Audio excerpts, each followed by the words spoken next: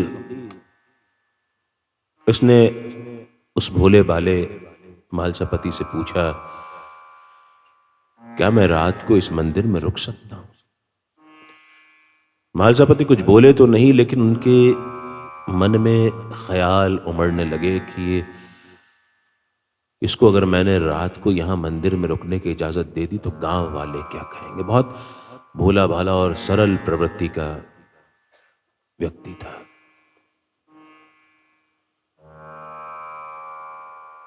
बाबा ने मालसापति के मनोभावों को पढ़ लिया और कहा, चिंता मत करो, मैं अपना ठिकाना ढूंढ लूंगा।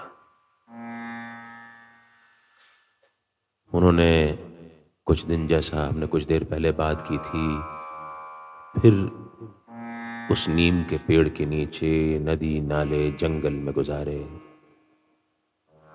और फिर वो उस मस्जिद में आ गए जो टूटी फूटी इमारत हमने बात की थी। वहां आ गए और इस मालसापति का उनके प्रति इतना अनुराग उमड़ पड़ा कि वो सही मायनों में साईं के पहले भक्त बन गए और साईं का भी उनके प्रति उतना ही अनुराग था। प्यार से वो मालसापति को सोनारदा, मालसा, इन नामों से पुकारते। सोनारदा उनका खूब ख्याल रखते साईं का।